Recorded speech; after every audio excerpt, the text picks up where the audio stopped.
And we're going to be in the 8th book of Yisrayl, part 1, chapter 8. Get my book to lay flat here. The 8th book of Yisrayl, part 1, chapter 8, which is entitled, Come out from among them and be ye separate, touch not the unclean, number 2. And the subtitle for that is, All nations are now set up for nuclear war and starvation.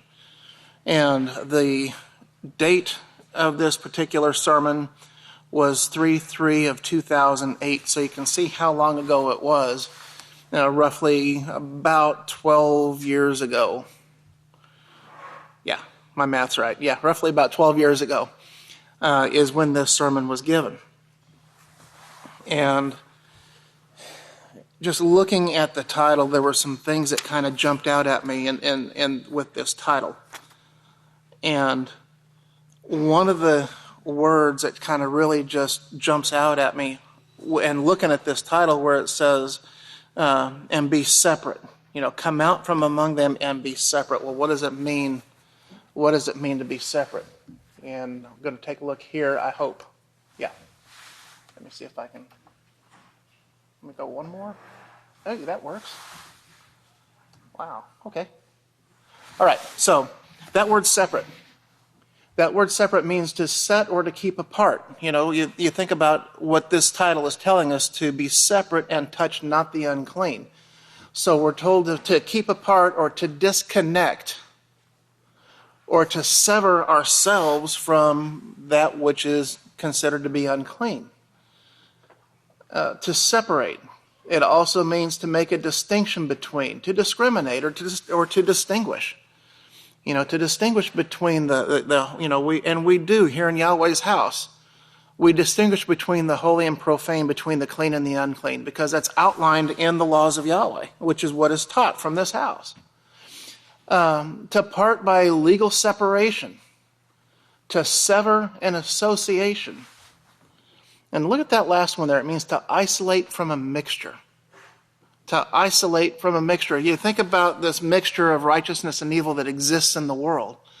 And when we're isolating ourselves from that mixture, we're actually extracting ourselves and not taking on the characteristics, because this is what this is really talking about here. This is talking about, don't pattern ourselves after the ways of the gods. Don't pattern ourselves after the image of the gods.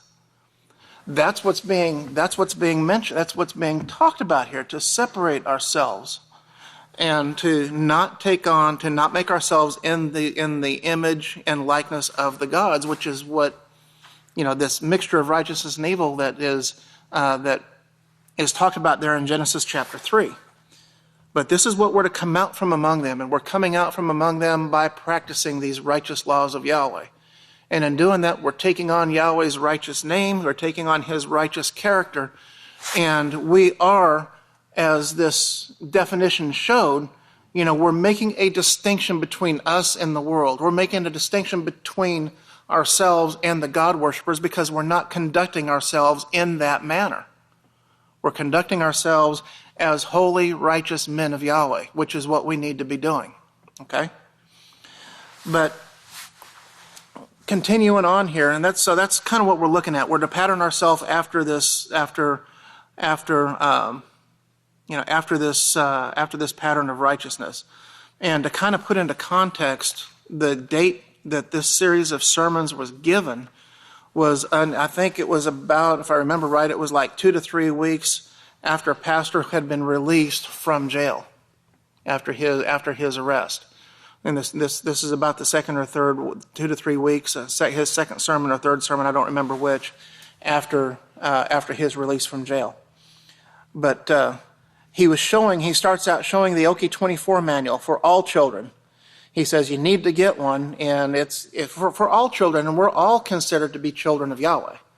So the things that are written in that manual don't just apply to the little ones. They just don't apply to 1, 2, 3, 4, 5-year-olds, 6-year-olds. They apply to those of us that might be a little bit older. But they do. It applies to everyone. And down here in verse 4, here he shows on page 13, it says, this is what I'm working on. And he's talking about himself, how he's working on overcoming things himself. And he says, this is what I'm working on, but tones and what they can imply. We really need to watch ourselves closely.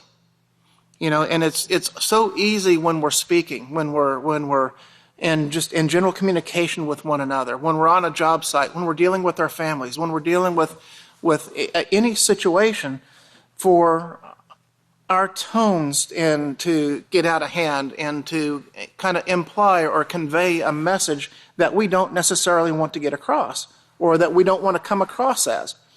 He says we really need to watch ourselves closely. We need to give Yahweh thanks for all things that he is doing, and he is guiding this stuff. We are not doing it. Yahweh is the one who is doing this. So remember, Yahweh is in complete control. Everything that's being done is going according to the plan of Yahweh. And there's nothing that's going to be done outside of that plan. Anything that will deviate outside of that plan is not going to come to pass. It isn't going to work. Okay? Yahweh is going to make sure that his plan comes to pass as he has prophesied that it would, and in the manner and in the time frame that he says that it will come about. If you look over at verse 7 here, verse 7, he says, we need to give Yahweh credit for this, for what's going on, and he's turning this thing around, as you know. And right now he's turning it around. Praise Yahweh. He is lifting himself up, and we're going to be reaching. Now look at what was said back here in 2008. Okay, 12 years ago, look what was said. And we're going to be reaching the whole United States. Okay? Look at what he was saying that we're going to be doing. It's just a short 12 years ago. 12 years ago is a drop in the bucket, man. Just 12 years ago. Where are we reaching now?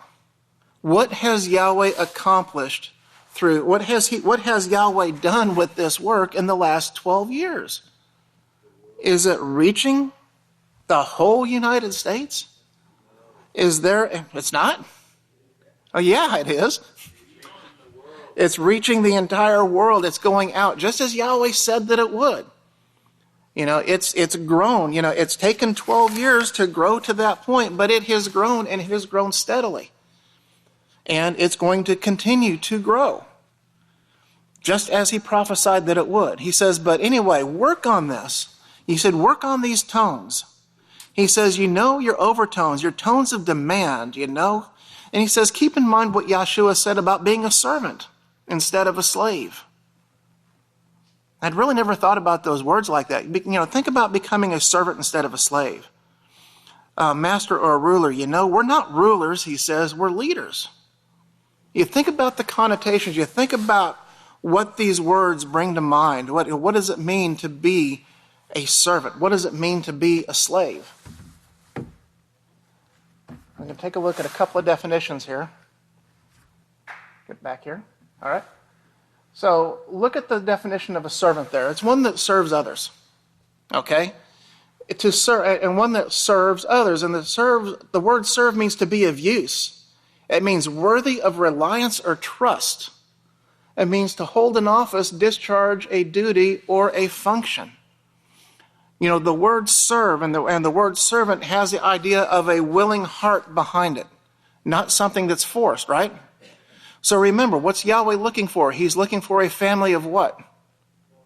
Volunteers, right. Nobody's going to be forced to keep his laws. Nobody's going to be forced to do anything, but he wants this. He wants a group, he wants a family of volunteers, those who want to be served, or those who want to serve, not to be served. The slave, when you look at that, it says a person that's held in servitude. One that is a completely subservient to a dominating influence, or one that's held in force. So you can see the difference there. You can see the difference in what he's saying. Keep in mind what Yahshua said about being a servant instead of a slave. Do this willingly. Do these things willingly. He says we're rulers. He says we're not rulers. A ruler is one that rules, or one who exercises authority or control or dominion. And that dominion, it means like a dominance, a dominating, it's an overbearing character. That's not what Yahweh is with us. Look at the examples that are given to us. Yahweh, our pastor isn't a dominating influence over us. He doesn't keep us under the thumb. What does he do? He patiently teaches. He patiently leads. He patiently guides us. And this, men, is the pattern that we should adopt. And this is what he's saying here. He says, when we're teachers and so forth, so keep that in mind. And then a leader, look at that. It's something or someone that leads. That means to guide on a way, to direct on a course or in a direction, to direct the operations, activity, or performance of. You can see it's a direction. It's not under the thumb. It's giving instructions. To have charge of, to bring to some conclusion or condition, to guide someone or something along the way, an example or precedent. And that's what we do when we lead by examples. And this is what Yahshua did. Yahshua led by example. He was the example of how to attain and how to keep these laws, of how to righteously conduct ourselves in the house of Yahweh. This is the same thing that we see exercised and shown to us daily by our pastor and overseer, the very same thing. Okay, so we have this perfect example. We've got this example of a leader, of how to properly lead. And we need to take these examples. And pastor, it's all about this. It's all about the attitude. You look at the attitude, the willingness of service, the wanting to assist, the wanting to help, of not under compulsion, not the force, not to be, oh, look what I can do. I've got this power. Yahweh doesn't want that in his kingdom, and that won't be in his kingdom. That attitude won't be there. Okay, it's one of service. But down in verse 13 here, he talks about these tones. He says the tones of disgust, we can say them, we can have them on our face. He's talking about body language. Body language tells so much. If you're sitting there and you're speaking to somebody and they sit there and they do that number, what are they conveying to you? They don't want to listen. They don't want to be there. It's just like, oh, yeah, right. Okay? And if we don't watch ourselves, man, we can find ourselves doing these very things. So we have to maintain that. We have to make sure that we're aware of not only our tones, but our body language. We have to get all of these things under control. And it takes a conscious effort to do that. And he shows here, he says, we can say them, these tones of disgust, we can have them on our face too. And they're as loud on our face as they are coming from our tongue. And he says, watch out for these tones of disapproval. And he's talking about teaching here. He's talking about dealing with the children, teaching in general here. He says, he says here, watch out for these tones of disapproval. We should be teachers, not accusers. He says, remember that? Satan is our great accuser, so we should be teachers and not accusers. So these tones and this body language of being an accuser or an adversary to the individual that we're working with, could very easily come across, and we can't have that. And he talks about, watch out for the raised tones of voice, especially with the children, when the children ask questions. Do children ask silly questions sometimes? Yeah, they do. But there's a right way and there's a correct way and an incorrect way to deal with that. And we don't ever want to deal with it in a way that belittles or puts that individual or that child down. And it doesn't matter how old that child is. It doesn't matter if they're 4 years old, and it doesn't matter if they're 90 years old. It doesn't matter. Okay? We never, ever, ever want to belittle somebody, because if we do that and we don't deal with them in the right way, then they may never ask a question again. They might not ever ask a question again. They might not ever want to participate in class again. Okay, I don't know if anybody's ever experienced that, but I know I've experienced it personally, and being ridiculed and made to feel like a total idiot in front of a classroom of about 25 or 30 people. And this was all the way back when I was 13, 14 years old, and I still find myself having to struggle with that today, and I'm 56 years old today. And it was just that one act. So these things they do, and they can adversely impact somebody for a very, very, very long time. But you see here that the news reports here, you see what the people are teaching. They're being led by the Hollywood. They're being led by the teachers of Hollywood. And, what's Hollywood teaching? Hollywood is the number one teacher. What are they teaching? They're teaching all forms of unrighteousness.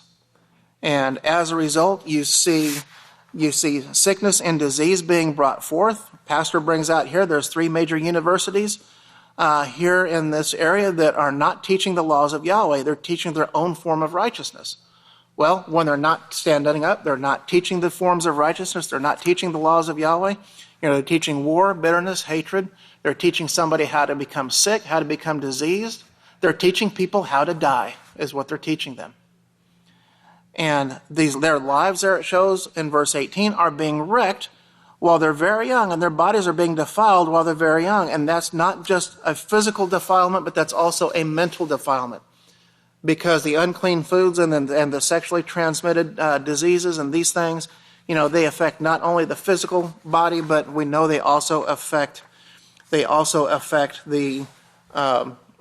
they also affect the mind and the ability to make rational decisions. They just can't do that. And of course let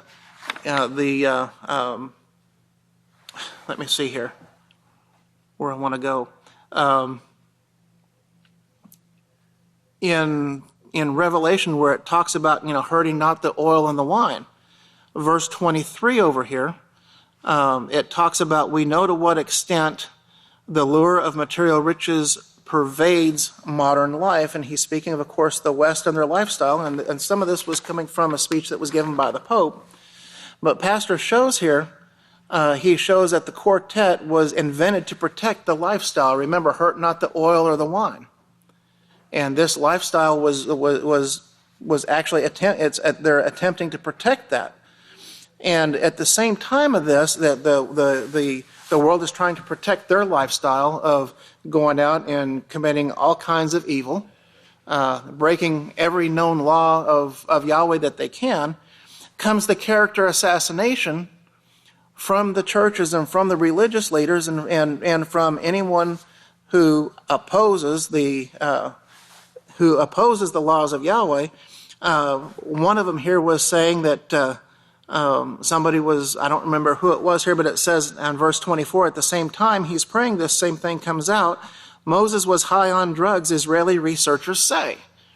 Okay, so they're saying that the person who delivered the laws to the people that came from Yahweh was high on drugs. And Pastor shows here, he says, I guess the Queen of Heaven knows who, but supposedly the Queen of Heaven, they are bringing out the propaganda that Moshe, who gave or who wrote much of the laws of Yahweh, at least a big part of it, was high on drugs. And so what they're doing, what are they doing?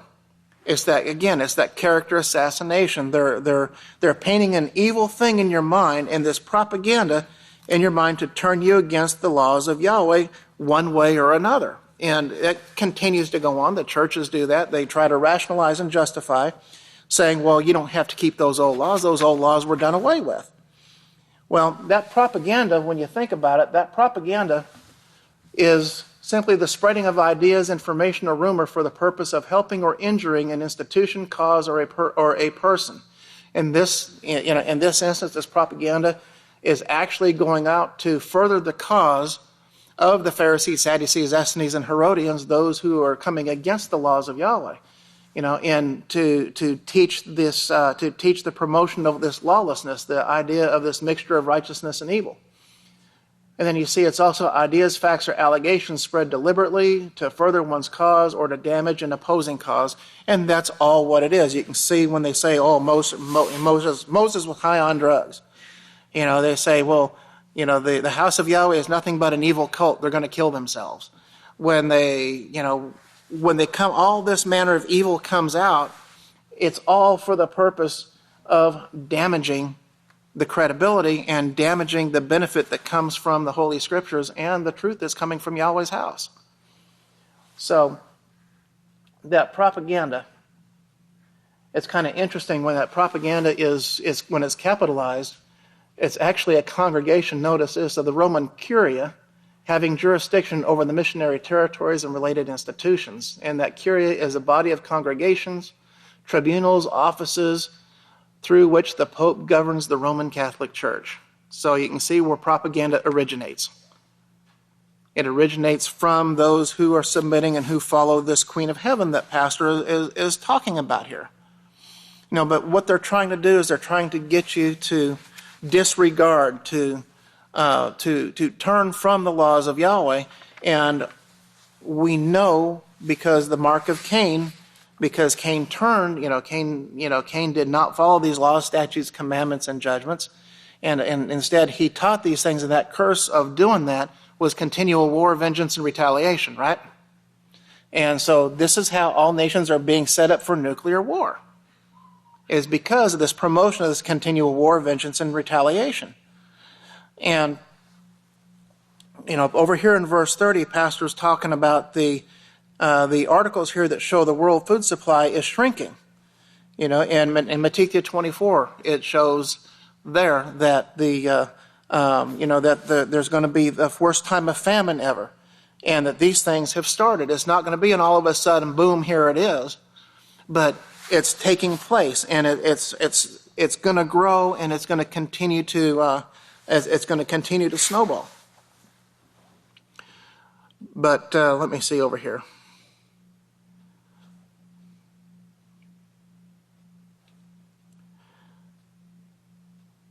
Okay, so we see the cause of these things. We see the cause of the wars here. We see these wars that are getting ready to take place.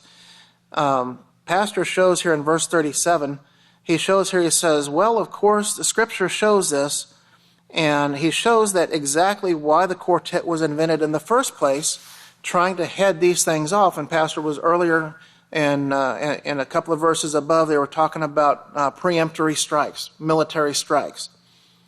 And he's showing here that this is why, and the Scriptures show that this is why the quartet was invented in the first place, to try to head this thing off. But now, of course, they don't know what to do. They still don't know what to do. As Moshe has said, they do not know the way to peace.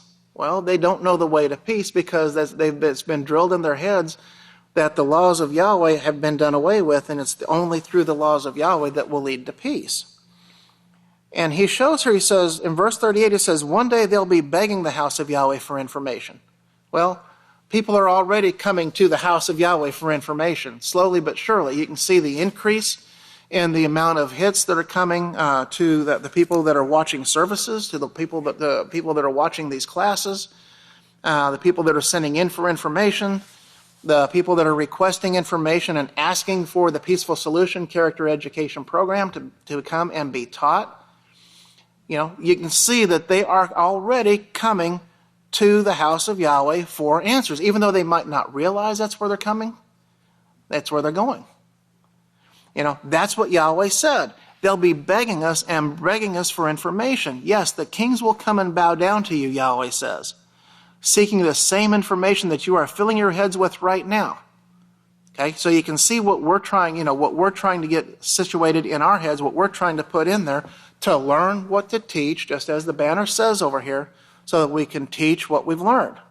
That's our whole job. That's why we're here, is to learn these things so that we can be that servant, so that it can serve as that definition that we looked at just a little bit ago here when we're talking about serve. Oh, where is it? To be of use, to be of reliance or trust, to hold an office, to discharge a duty or function. That's why that's going to be our duty and function. Is to bring the information that is going to stop all of this this hurt and disease and all of these things that we see going on in the world. Okay. And then down in verse 42 here it says, we already have riots and hoarding, the sign of things to come. And the one thing that Pastor shows here, he says that he recommended that people do not go shopping on the preparation day. And he says to try to get your shopping done before that. And why is that? Why did he make that statement? He says because we don't have anybody working on the prep day. We've got everybody prepping to get ready for the Sabbath. And he's showing here that he's showing here, it says, we don't have any workers working, neither do the churches. They give you the phone lines or the phone numbers. They don't have any churches to help you. And the world offers no help to anybody. They don't offer help to the poor. And he's made that point several times. But he says you call their number and you try to get them to come fix your car and tell them you're broke down and see what they say. They'll tell you to call a wrecker. They'll tell you to call this person or this person. Well, that's why you called them, was for assistance. And Pastor showed, the reason that he was asking that, because, if people are out working, then it's easier to get assistance out to somebody rather than to try to, if everybody's, getting ready for the Sabbath. So what it's really showing is, it's really showing when we do that, when we follow this, what he is asking us to do. It's really showing love and consideration to our brothers and sisters when we follow that.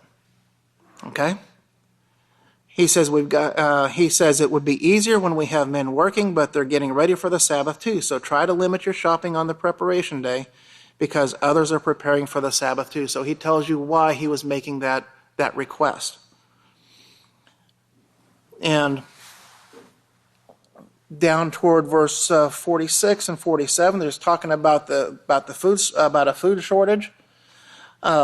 He says there's a specter of food shortage that is casting a shadow across the globe, causing riots in Africa. In a world of increasing affluence, the hoarding of rice and wheat has begun. Well, these are the people that can afford it. And a lot of people now are hoarding the wheat and the rice so they can make big money out of it later. So that's what they were looking at doing. They're trying to capitalize on the hard times. And Pastor shows here, he says, had you been doing that when I first told you this was going to take place, you'd be a rich person right now. You could sell out right now your wheat supply and you'd have a bundle of money. But notice what he says. You can't eat the money. Okay? This is the big problem. That green stuff, it tastes like, he says, it tastes horrible. He's making a comment. That money, it tastes horrible, even with ketchup and mustard on it. It tastes horrible. He says, try to make a sandwich out of a $1 bill, and you'll see what I'm talking about. So, when, you look at what we're doing, we are making preparations to be able to survive these troublous times that we're in. And we're in this last 3.5 years. Right now, we've got, about 3 years? Aren't we about 6 months into this whole thing now? Somewhere around there? How many?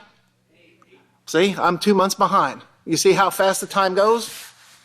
It doesn't. The time is flying, but it just shows, man. And what he's saying, what he's really trying to point out here, is that we really need to have our minds set on the things that are going to benefit us. And the storing up the physical, the storing up the, storing up the money, storing up, the riches of the world is not going to help us in these times. We need to make sure that we have our mind set, as Yahshua said, seek first. He says what? Seek first. What are we supposed to seek first? The kingdom of Yahweh and what? And his righteousness, and all of these things will be added to you. Okay? So we need to make sure that we're set, that we have our minds set and are set on taking on this pattern, this characteristic of Yahweh, and coming out from among and being separate from this pattern of this mixture of righteousness and evil that exists in the world. So with that, man, Yahweh be with you. Yahweh bless you. If everyone will stand, I'm going to turn the class over to the great Kahan Kananya Hawkins.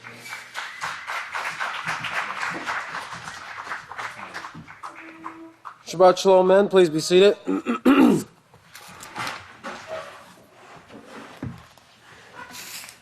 All right.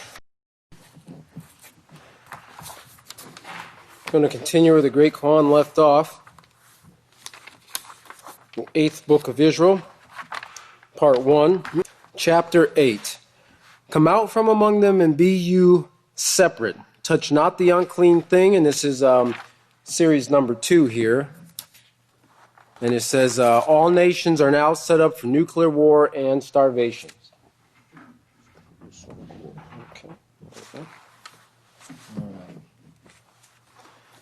So let's see here. Let's back up a little bit.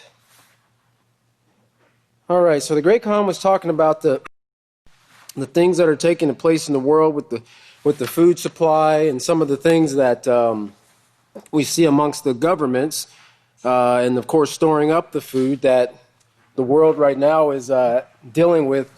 Here we're in 2020, and we're seeing much higher food prices than we did back here in 2008, which is just 12 years ago. And we're going to talk a little bit about the wheat rust that we see that was taking place. And this was in 2008. Wheat rust is a pathogen that is still taking place right now. I have an article here from 11/7/2019 that we'll read a little bit out of it.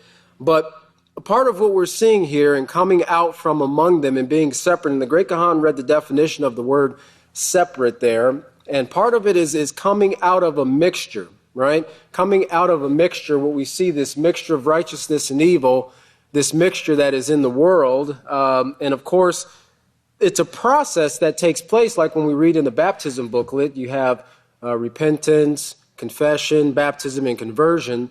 And the conversion process is what takes the longest amount of time, okay? And this is a part of this coming out from among them is a part of our conversion process because, we have to deal with the world. We live in the world. Yahweh brought us out of the world. He brought us out of Egypt. He brought us out of this mixture of righteousness and evil, and he's training us in his great laws to become like him, the Great Khan just mentioned here as he closed out, in what we should be seeking first the kingdom of Yahweh and his righteousness, and of course everything that the world seems to want to offer us as far as what looks like the most desirable thing to have, the pleasures of this life, as the scripture talks about, people will rather have the pleasures of sin for a season and then miss out on all eternity of being able to experience all the joy that Yahweh has for mankind. It's made to be glittery. It's made to be look glamorous, but it comes with a curse when it's obtained in an unlawful way. And so these are the things, among with other things, and a lot of it's covered in this series here of come out from among them and be separate, but these are the things that we are separating ourselves from. And of course, the process of coming out from among them, it is a physical thing because we are told to come out and touch. There's an action of touching not, right? Touch not the unclean thing. That's an action, right? But the coming out of them, coming out from among them also has to take place within our hearts and within our minds. It's like when Yahweh was describing the children of Egypt, the children of Israel to Moshe, and he also described them and their characteristics to Samuel and many other of the prophets. He said Egypt, they returned to Egypt in their hearts. Even though Yahweh had brought them out of Egypt years before, or hundreds of years before, or thousands of years before, they were still in Egypt within their hearts. So it's a process that has to, remember what Yahweh says he's going to do. He's going to send Eliah, the law and the prophets, before the coming of the last days or before the end. And it's going to do what? It's going to turn the hearts of the fathers to the children and the hearts of the children to the fathers. And that's exactly what Yahweh's laws are doing. It's turning the hearts. And that's the key that we have to keep in mind and what Yahweh's house is established for in these last days, to give a warning, but also to show mankind the way to the kingdom. Because it had been closed off for thousands of years. The mouths of those who would preach this message of the kingdom were silenced. They weren't even born, in fact. That's why they were silent. Yahweh hadn't even allowed them to be brought into existence until this time period, and the last of the two came about in 1934, which brought about the process or the period known as the end or the last days. And ironically enough, he was born just as the prophecy said, in the ends of the earth. Now you think about that and all the details that went into describing when and where this individual would be born. and how, I don't know if you've ever been around a woman who is in labor, but it's not really something that they can control, right? That baby's coming when that baby wants to come. And, you could do anything that you want to do to try to stop it. When that baby's ready to come, it's going to come out. And even the doctors will tell you, oh, it'll come when it's time. Of course, the doctors right now, they're more, let's go ahead and get this baby out. I got to go fly to the Caribbeans or something like that. They're more interested in taking care of what they want to do instead of letting nature take its course. But they traveled by horse and buggy, horse and wagon, and it was a very bumpy ride. And he was almost born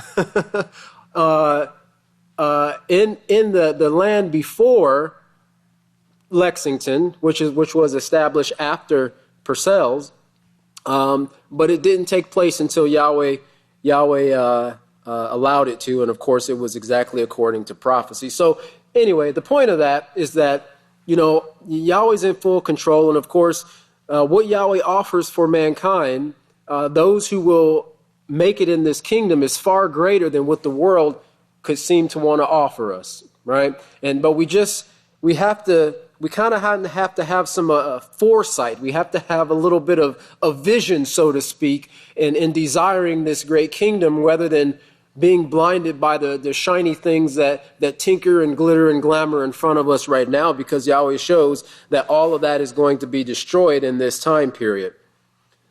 Well, here, let's look at verse 54 on page 98 here. It says, farmers worldwide are worried about the cost of food.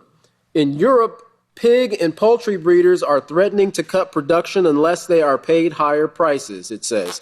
Well, of course, if they cut production, it will make it even worse. But these are what we've been predicting here in the House of Yahweh for about 40 years. And I've been telling you each year, each feast, no, we don't have enough food stored up, and urging everyone to help in the food storage, because I know people are going to be coming back as well as coming for the first time, and we've got to have food for them. Praise Yahweh. And you think about this, you think about just this statement in itself, and the scoffers who come against the house of Yahweh, and who come against the witness, who come against each and every one of us here and the teachings of the house of Yahweh. And this statement right here, the very people who came against the house and who turned against the house of Yahweh and the work of Yahweh, they're going to be coming back. I guarantee you they will be coming back. And Pastor says we need to have food for them. Now you think about that, and that's that's a showing of what Yahshua said, to love your enemy as yourself. Love your neighbor as yourself, whether a friend or an enemy. Love them as yourself. Show them the same love that Yahweh has shown towards us when we were once enemies to Yahweh. Right? Look at verse 55. He says, now, study now. That's on famine. That's on the famine that's coming. And in Matthew 24, he shows this is taking place. This is taking place in this time era, not just any time down the road or somewhere down the line, but for this time period. Yahshua showed it's taking place. It was going to take place in this time period, and it's here. Talking about the things here in Matthew chapter. In fact, let's just read it really quick in Matthew chapter 24, verse 7. Whoops. Matthew 24, verse 7. There we go. And it says here, for nation will rise against nation and kingdom against kingdom, and there will be famines and pestilences, disease epidemics and earthquakes in place after place. And of course, we've been seeing this go on for many, many, many years now. And it hasn't let up. It's only gradually got worse and worse, even what we see with the oil and the increase of the oil prices. And it's been a continuous roller coaster ride. I'd love to see oil go back to when gas was just, 99 cents a gallon. And, instead of before, when it was, I think we had, at least in this area, reached about $3.80 or $3.90 something cents a gallon. Farther out west, they were paying upwards of $5 and $6 a gallon for just regular unleaded. But anyway, it's just continually gotten worse over the years, especially when it comes to the prices of food. They raise the price and they lower the quantity.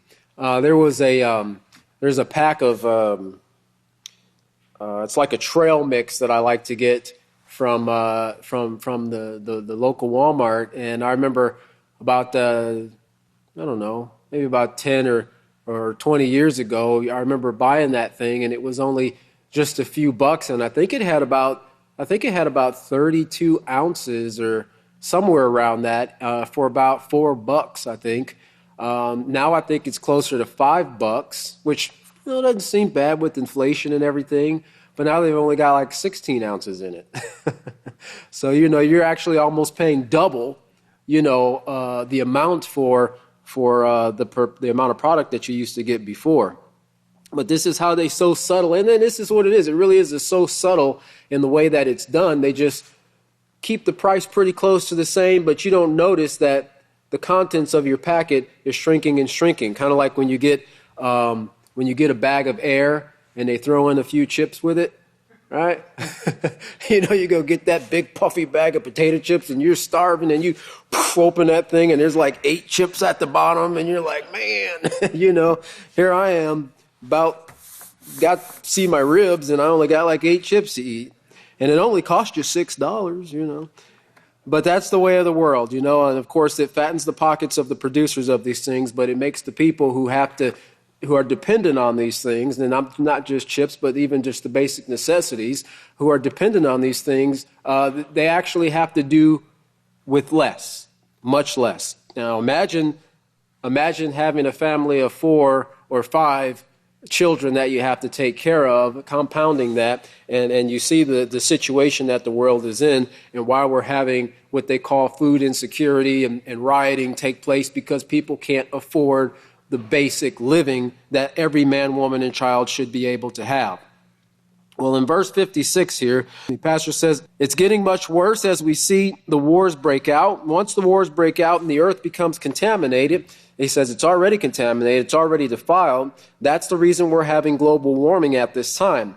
Global warming is a big cause of the drought situation that is taking place, and not just here in America, but all over the world. And I believe I was reading an article here just recently. I think it was one of the towns in Antarctica that just recently hit another record high for warmth. This is their summertime right now in the southern hemisphere, where we're in the wintertime. And I think it was like 65 or 67 degrees, which was 2 degrees warmer than the last record that they reached in that area. And then there's continuously reports coming out talking about the icebergs and the ice cap and how fast it's melting, faster than it normally melts, and in the larger space period or space of melting than what it normally is supposed to do as it warms up. And of course, they're worried about sea levels rising as a result of that, in places that are close to coastal areas becoming or experiencing more and more floods. Well, it says in verse 57, he says, also the diseases, this rust, this wheat rust that we're dealing with here, it's already in the United States, and they're not advertising it. They're not advertising it much. The pesticides and whatever they can find, but they're suffering here from it here. It's becoming drug resistant. Speaking about the wheat rust, like everything else, because it too is filled with AIDS, with STDs. This is where it started, and it's getting stronger every year as it keeps mixing. Now, this was in 2008. Here we are in 2020, and this article here, this is what that wheat rust looks like there on the stem of the wheat plant, and you see all those little bumps there. It's a fungal virus is what it is, and it destroys the wheat population. And And it makes it so where, of course, the production of wheat is a lot less, which drives the prices up. And of course, it's not just a matter of prices, it's a matter of wheat being a staple for many people across the world. But here in this article, it says, quickly, it says, stem rust is a devastating wheat disease that has caused famines and undermined economies around the world for centuries. One particular strain of the stem rust fungus, dubbed UG99, threatens the global wheat supply because it can attack more than 80% of all varieties planted across the world. 80%. So this immunity, as Pastor is saying here, it's resistant to it. And what they use to kind of create an immunity, they use these pesticides to try to prevent this. It's not working. And so the ability of UG99 to attack so many wheat varieties has confused scientists and farmers since its discovery in Africa 2 decades ago. So they're confused about this, but they're not taking into consideration that the body of the wheat is much like the body of mankind. And when you start introducing things to it, like STDs and AIDS and things of that nature, then its immune system, because everything has an immune system in it. Everything has the ability to fight off bugs and parasites and viruses. And when you start to weaken it through, and of course it's mankind that's doing this, the wheat has no ability to go out and commit fornication with other wheat, right? Or adultery, or to eat unclean foods or anything of that nature. It's what the activities of mankind is doing. And of course, those things get into the earth, they get into the water, they get into the firmament, and it comes back down from the clouds as rain on the plants. And with it, you remember some years ago when Pastor was talking about the scientific discovery of the bacteria that forms the raindrops, and it has the ability to control the raindrops. And this article here kind of talks a little bit about that, and it was really interesting.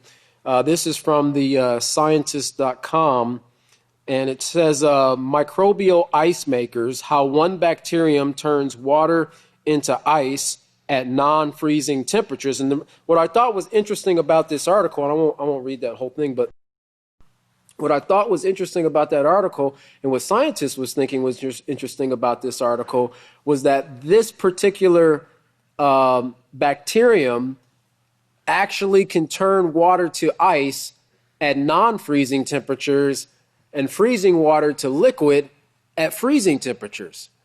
Now, this is a bacteria that's able to control the solidification and the liquid, turning water into liquid,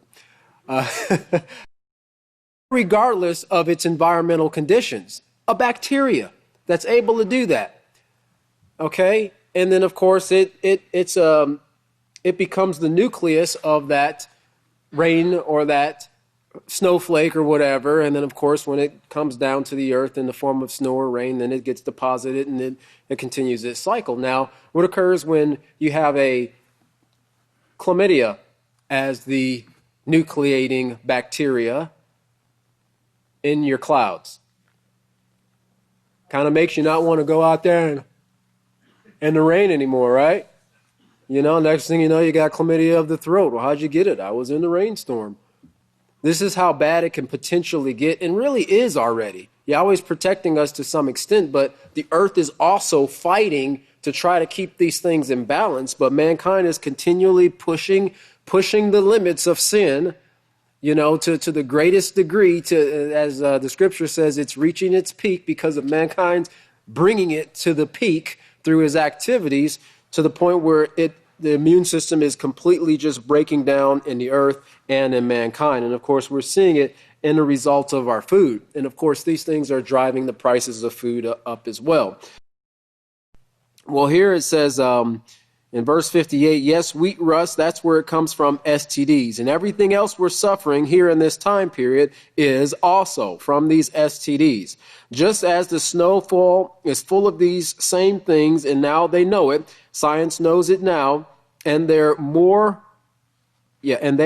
are more and more tests coming kind of to back this up. But he says, Bacteria common in snow, and this is Pastor Reed's an article here. We just had a snow. I hope you weren't out there making ice cream out of it. Verse 60, Washington, these beautiful snowflakes drifting out of the sky may have a surprise inside. It's called bacteria. Microorganisms that are filling the atmosphere, filling the ozone layer, as they call it, the firmament, as Yahweh calls it in the King James Version. Most snow and rain forms in chilly conditions high in the sky, and atmospheric scientists have long known that under most conditions, the moisture needs something to cling to. So it's kind of like on a microscopic level, it needs something to cling to, or in other words, to condensate on. Like in the wintertime, when you see on the inside, the point of condensation is usually on your window, right? And the little children go and write their name and smiley faces in it. Because that right there is the spot where the moisture in the air has the ability to condensate. Well, on a smaller scale, the bacteria is what allows the moisture to condensate on it, because it's a vapor, in the sky. The clouds is just water is in a vapor form. And so once it has something solid to cling to, then it can condensate and grow bigger and bigger and bigger until it becomes a raindrop, a drop of water, or if the conditions are cold enough, it crystallizes and becomes a snowflake. Well, he says here, now a new study shows a surprising large share of those so-called nucleators turn out to be bacteria that can affect plants. And of course, it is affecting plants big time right now, and you're eating it in your food, okay? And it's not just something that's superficial on the plants, like the rain comes down, and it gets on your food, and you go and you pick it out of the garden or out of the farm, or you harvest it and you take it in and then you wash it off, and then the bacteria is gone.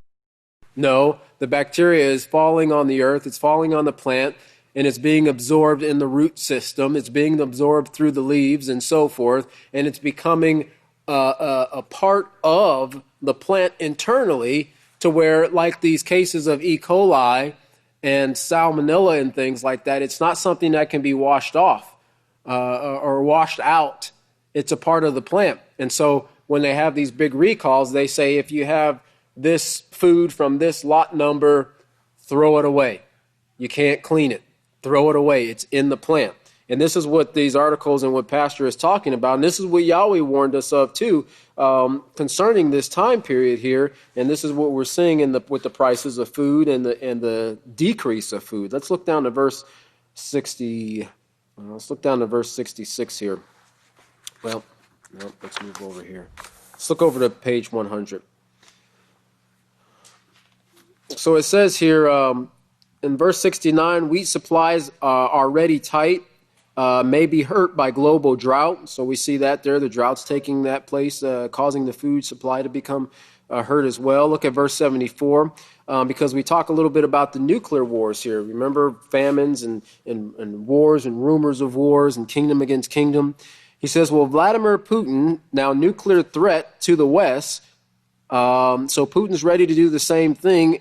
And this is the cat and the mouse game that you see them playing. One is putting a ship here. The other one flies over with the bomber. They intercept him with warplanes, so he flies back.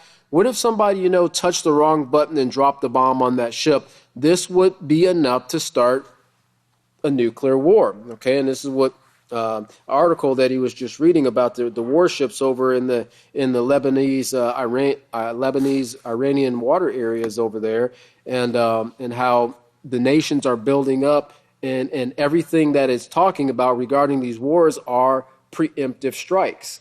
Okay, preemptive meaning we're going to strike first. All right, and this is what President Bush was saying at that time period, that he's not revealing any more of the plans of the United States. We're just going to go ahead and strike, okay? Because things are there's too many hands in the pot, and it causes plans to get screwed up. So we're not going to worry about it. We're just going to go ahead and strike. Well, Putin and the other nations have the same mindset. Well, if the U.S. is going to plan on preemptive strikes, then we're going to go ahead and have to have preemptive strikes. We're not going to be the first ones to be taken out in this situation. We don't want to be the underdog in nuclear war. Everybody wants to come out on top. The problem with nuclear war there is no winners in regards to the aftermath. Well, in verse 87 here, he says, certainly Putin's hand can be deduced in the threat to plant nuclear missiles in the region, so as to provide Russia with its own version of the American Star Wars. And this was started way back, I believe, with President Reagan, if I'm not mistaken, the Star Wars program, to have missiles up in space. Let's see here. That's what we've been talking about. The scriptures also shows in many places it's going to be the stars, the Star Wars. This now is going to take place in the very last part of the nuclear wars, according to the prophecies. The Star Wars in the very last part of it. If you will see the stars fall from heaven, the earth will be shaken also, but the heavens will be shaken too at that time. And of course, that's in Revelations chapter 6, verse 13, and Yachanan Mark 13:25, that talks about the heavens being shaken and the stars falling from heaven. And this is something that we're going to witness, whether it's actually what looks like a star in the form of an intercontinental ballistic missile coming down from heaven, or it's actually something falling from the skies, because we know that the scripture, the prophecy says that her sins have reached into heaven. Our sins, mankind's sins, have reached into heaven, and it's creating a big shaking up in the heavens. And scientists are actually receiving information back from radio signals and radio telescopes and so forth that there is great distress in the heavens. And of course, through the telescopes, they can see the great destruction that's taking place as well. Well, this is more on what Pastor was talking about here in regards to the nations preparing and building up for nuclear war, and even the depopulation that President Clinton had mentioned in verse 112, saying that the world needs to be depopulated by 2010 by so much. We're seeing this attitude or this mindset of destruction, and Matthew 24, verse 12, it says, and because iniquity, the breaking of Yahweh's laws abound, the love of the many will grow cold. Well, of course, the more and more of the push of this iniquity, the push of the breaking of this laws, the teaching of this iniquity goes out to the world. Well, of course, this love is growing colder and colder, and it is basically just hatred for their fellow man. But they say, don't hurt the oil and the wine. We don't care about these people. We don't care about this nation. We can wipe out this nation as long as it doesn't hurt our oil and our wine. Don't let it take away from our voluptuous living, our hanging out on our yachts, our eating the finest of foods, slurping down caviar and escargot and all these things. And some nice, delicious organic bat soup, right? Don't hurt that lifestyle. And if we have to wipe everybody out in the process of doing it, just don't hurt that oil and wine. And of course, this is a part of what the quartet was formed to do, to kind of put this growth of this destruction on, to hold it back. But they are in fact bringing it about, and they're going to bring it to the point where nuclear war takes place over all the world. It's inevitable. A minute and 30? What did we just move to in the doomsday clock again? 100 seconds. All right, 100 seconds. All right, minute 40 seconds is what that is, right? Okay? Even they're recognizing how close we are to destruction. But the prophecy shows 4/5 of mankind. Only 20% of the population is going to be left after all the dust settles. And they're going to be coming to the house of Yahweh. So it's our job to do our part right now to come out of the world, to be separate, to touch not the unclean thing, right? And Yahweh says in doing so, he will receive us into his kingdom, into his rest, so that we can be the teachers of the new world, because we have the huge job of putting this mess back together. Mankind's going to witness it with their eyes. We're going to be witnessing it and leading and guiding and instructing the process, but they're going to witness it with their very own eyes, and they're going to be able to testify to the fact of what occurs when there are no wars. Just imagine that. No wars for 1,000 years. No sicknesses and diseases being generated for 1,000 years. Only peace, joy, and abundant living. And that's what we have to look forward to, and that's our jobs.